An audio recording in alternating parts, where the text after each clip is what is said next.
दोस्तों, एक लड़की चाय की दुकान पर चाय बेच रही थी। तभी एक कार आती है और उस कार में से एक आदमी उतरता है और वो कहता है कि मुझे कृपया करके एक कप चाय दे दीजिए।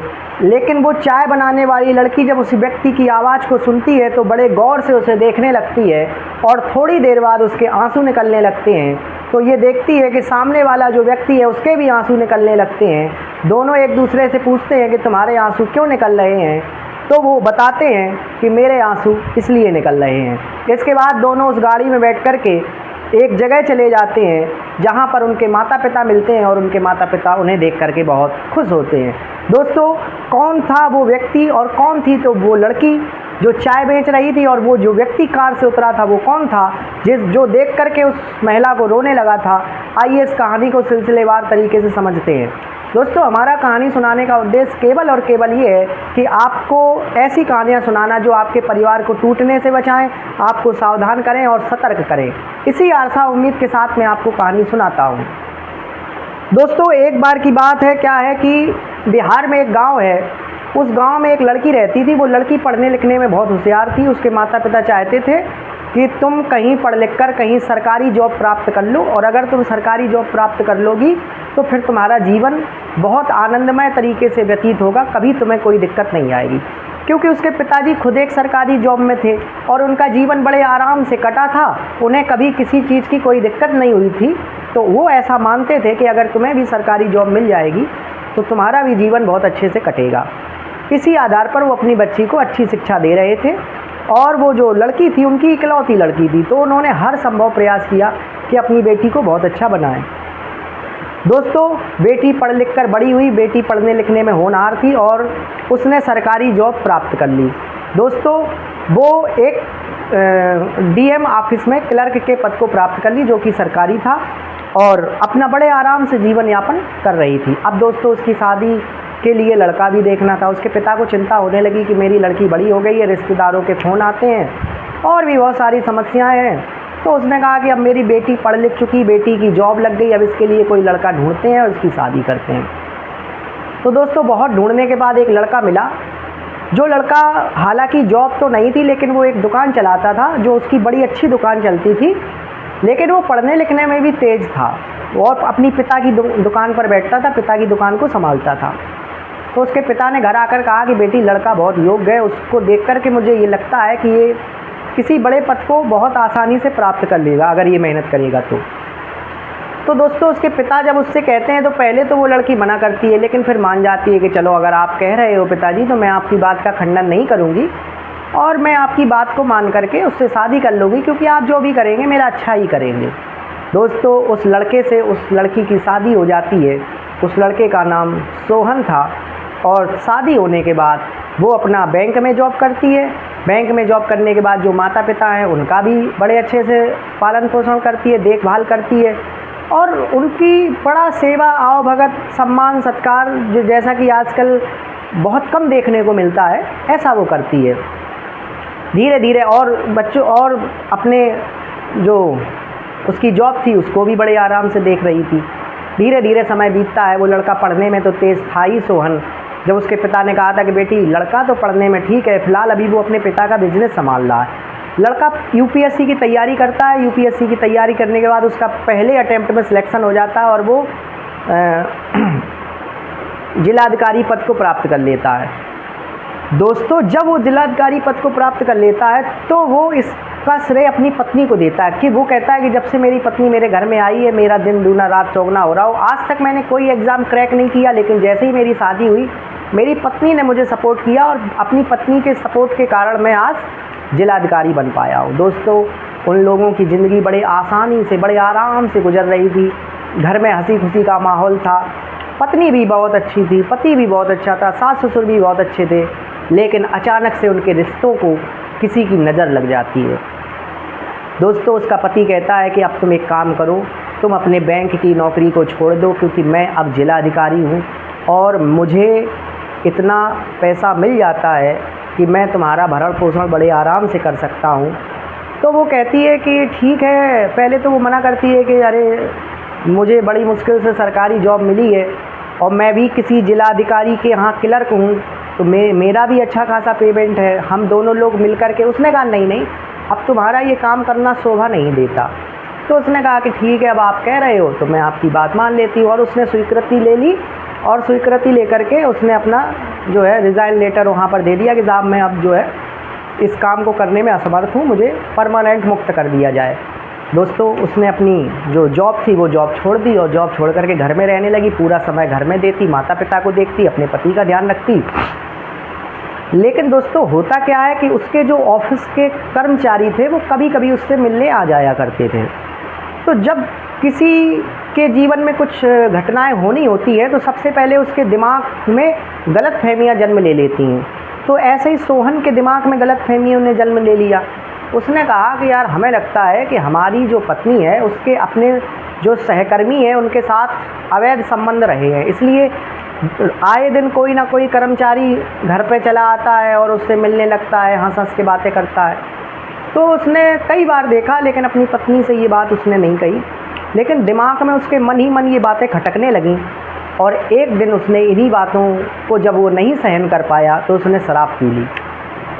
और शराब पीने के बाद वो घर आया, तो घर आकर देखता है कि उसकी पत्नी अपने किसी सहकर्मी है जो उससे मिलने आया है और उससे बातचीत कर रही है। दोस्तों, जैसे ही उसने देखा तो दारू के और शराब के नशे में उसने अपनी पत्नी को और उस सहकर्मी को भला बुरा कहना शुरू कर दिया। पत्नी उसके इस व्यवहार को सहन न कर पाई, समझ ना सकी कि आखिरकार इससे इतना अच्छा आदमी, इसको अचानक से क्या हो गया। और फिलहाल वो सहकर्मी उस समय वहाँ से चला जाता है, और उसकी पत्नी भी अपने पिता को फ़ोन करती है कि आज मेरे साथ ये घटना हो गई है। तो उसके पिता कहते हैं कि बेटी तुम आ जाओ, और फिर जब मामला सही हो जाए तो अपने घर चली जाना। दोस्तों, वो लड़की अपने मायके चली जाती है। तो वो सोचती है कि हो सकता कि शराब के नशे में उसने ऐसा कह दिया हो, अब हो सकता गलती उसको अपनी समझ आ जाए और मुझे लेने आ जाए। तो सोहन के माता पिता उसे समझाते हैं कि बेटा, बहू इस तरीके की नहीं है, और तुमने जो कल अपना आचरण दिखाया है वो ठीक नहीं है। लेकिन वो कहता है कि नहीं नहीं, मैं ठीक हूँ। और दोस्तों, वो अपना तलाक के लिए अप्लाई कर देता है। तलाक के लिए अप्लाई करता है तो 3-4 महीने में उन दोनों का तलाक हो जाता है। पत्नी भी बड़ा टेंशन में कि मैंने इसके चक्कर में अपनी नौकरी भी छोड़ दी और आज इसने मुझे तलाक दे दिया। लेकिन वो ईश्वर की इच्छा मान करके उससे तलाक ले लेती है। उसके पिता सरकारी जॉब में थे, तो पैसे ऐसे की तो कोई दिक्कत थी नहीं। तो दोस्तों, अपने पिता के यहाँ रहने लगती है और फिर से अप्लाई करती है कि मैं उस नौकरी को प्राप्त कर लूँ। लेकिन उसकी जो नौकरी थी उसको गवर्नमेंट की तरफ से आदेश आता है कि आप इस छोड़ी हुई नौकरी को दोबारा प्राप्त नहीं कर सकते हैं, इसकी जगह पर मैंने किसी दूसरे आदमी की नियुक्ति दे दी है। दोस्तों, कोई बात नहीं, वो सोहन अपने काम में लग जाता है। वो लड़की अपने पिता के यहाँ रहने लगती है। कुछ समय के बाद उसके पिता की हार्ट अटैक से मृत्यु हो जाती है, क्योंकि वो इस बात का सदमा ना झेल सके कि मेरी इतनी बढ़िया बेटी थी, पढ़ाया लिखाया, जॉब लगाई, जॉब छोड़ दी, आज इसका तलाक भी हो गया और मेरे साथ रह रही है आकर के, आखिरकार इसका भविष्य क्या होगा। इस चिंता में उनके प्राण निकल जाते हैं। अब दोस्तों, जो लड़की थी वो अकेली हो गई। अकेली होने के बाद जो पिता का पैसा था वो भी नहीं, ख़त्म हो चुका था। अब वो करती तो क्या करती, तो उसने मजबूरी में अपने पास के गांव में रेलवे स्टेशन के पास एक चाय की दुकान लगाई और चाय बेचने लगी। चाय की दुकान थोड़े से पैसों में काम शुरू कर लिया और आए दिन अपना रोज़ का खर्चा निकाल लेती और बड़े आराम से अपना जीवन यापन कर रही थी। वो सोच रही थी कि दूसरी शादी करने से कोई फ़ायदा है नहीं, जब मेरी जीवन में शांति सुख है ही नहीं तो मैं दूसरी, तीसरी, 5वीं, 6वीं शादी कर लूँ, लेकिन मुझे शांति मिलेगी नहीं। इधर जो सोहन था वो भी अपना अकेला जीवन जी रहा था। एक दिन वो एक शादी में गया, वहाँ पर शादी में देख करके उसको अपनी शादी याद आ गई, अपने पुराने पल याद आ गए। और जब उसको अपने पुराने पल याद आ गए तो वो बड़ा शर्मिंदा हुआ और अपने आप को ये दोष देने लगा कि मैंने अपनी हंसती खेलती ज़िंदगी किस तरीके से बर्बाद कर ली।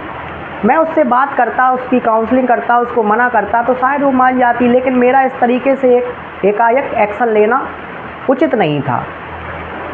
दोस्तों, उसको अपनी गलती का एहसास होता तो वो कहता कि चलो ठीक है, अब मैं कुछ भी नहीं, 4-5 साल हो गए हैं, कोई बात नहीं, अब मैं उसके पास जाऊंगा, उससे कहूँगा कि हम लोग फिर से एक साथ रह लेते हैं, क्योंकि अब मैं दूसरी शादी करूँ और फिर पता नहीं वो कैसी हो। तो इससे अच्छा कि वो जो थी उसने मेरे कहने पर। अब दोस्तों, जब समय अच्छा आना होता है तो बुद्धि अच्छी हो जाती है और जब समय ख़राब आना होता है तो बुद्धि ख़राब हो जाती है। तो अब हो सकता है उसका अच्छा समय आना था, इसलिए उसकी बुद्धि अब उसको केवल और केवल पॉजिटिव बातें दिखाई दे रही थी। तो उसने अपनी पत्नी से मिलने का सोचा, लेकिन फिर अचानक से रुक गया और सोचा कि यार तलाक के 4 साल हो गए हैं, कहीं ऐसा तो नहीं उसने दूसरी शादी कर ली हो, हम जाएं और फिर मेरा वहाँ पर अपमान हो तो मुझे क्या फ़ायदा। उसने कहा एक काम करते हैं कि हम वेश बदल के चलते हैं, पहले स्थिति का पता लगाते हैं कि वहाँ की स्थिति क्या है। तो दोस्तों उसने एक उम्रदराज व्यक्ति का वेश बनाया और उम्रदराज व्यक्ति का वेश बना करके उसके गांव की तरफ चला। रास्ते में एक होटल पर रुका और होटल से अपनी कार से नीचे उतरा तो सामने देखा कि उसकी पत्नी खड़ी है चाय की दुकान पर। लेकिन फिर भी उसने कहा कि चलो अगर हम इसको अपना परिचय दे देंगे तो फिर मामला हो सकता है कि ना खुले। उसने कहा कि कृपया करके 2 गिलास चाय दे दीजिए, एक मेरे लिए एक मेरे ड्राइवर के लिए।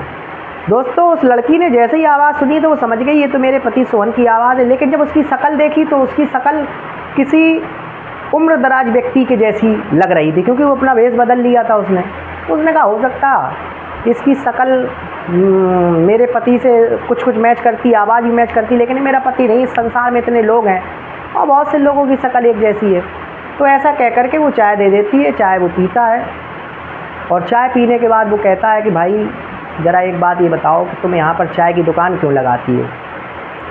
दोस्तों जब उसने उससे ज़्यादा बातचीत की तो वो पहचान गई कि नहीं ये वही व्यक्ति है जो मेरा पति था। तो दोस्तों वो बताते बताते रोने लगी और जब वो बताते बताते रोने लगी तो उसका पति भी रोने लगा। अपने पति से पूछती है कि तुम क्यों रो रहे हो, तो उसका पति भी पूछता है कि तुम क्यों रो रही हो। उसने कहा मैं तो इसलिए रो रही हूँ कि मैं तुम्हें इतने दिनों बाद देखी तो मैं अपने आंसुओं को नहीं रोक पाई। तो बोला मैं भी इसीलिए रो रहा हूँ कि मैंने तुम्हारे साथ जो किया अच्छा नहीं किया। अब मुझे अपनी गलती पर पश्चाताप है और अब गलती हो गई तो उसके लिए मैं क्या कर सकता हूँ। अब केवल और केवल यही रास्ता है कि हम लोग फिर से एक हो जाएं और अपना काम आगे का देखें। मैंने जो 4 साल बर्बाद किए इसके लिए मैं क्षमा चाहता हूँ, मैं तुम्हें उस समय समझ ना सका। उसकी पत्नी उससे बहुत सारी बातचीत करती है। इसके बाद वो कहती है कि ठीक है अगर तुम ऐसा नहीं करोगे, तुम पहले भी अच्छे इंसान थे लेकिन कुछ कारणों से आपको ऐसा होना पड़ा, उसके लिए मैं आपसे कुछ भी नहीं कहूँगी, लेकिन आपको मुझसे एक बार पूछना चाहिए था। कहती है चलो। उसका पति कहता है ठीक है आप गाड़ी में बैठो और चलो बाबूजी से मिल लेते हैं, आपके पिताजी से। तो बताती है कि पिताजी तो गुजर चुके हैं हार्ट अटैक से। तो दोस्तों उसको बहुत आत्मग्लानि होती है और बहुत दुखी होता है और लेकिन अब उस गिलानी और दुखी होने से कुछ बचा नहीं था। लेकिन अब एक ही रास्ता था कि वो सब बातों को भुला करके फिर से एक नए जीवन की शुरुआत करें और अब उस जीवन में कभी कोई ऐसी भूल ना करें जिसका पश्चाताप उन्हें आगे जीवन में करना पड़े। तो दोस्तों आज की ये जो कहानी थी मैंने आपको सुनाई, आपको कैसी लगी कमेंट बॉक्स में ज़रूर बताइए और हम आपको यूँ ही कहानियाँ सुनाते रहते हैं। हमारा हौसला बढ़ाने के लिए कृपया चैनल को सब्सक्राइब कर दीजिए। दिल की गहराइयों से आपका बहुत बहुत धन्यवाद। नमस्कार।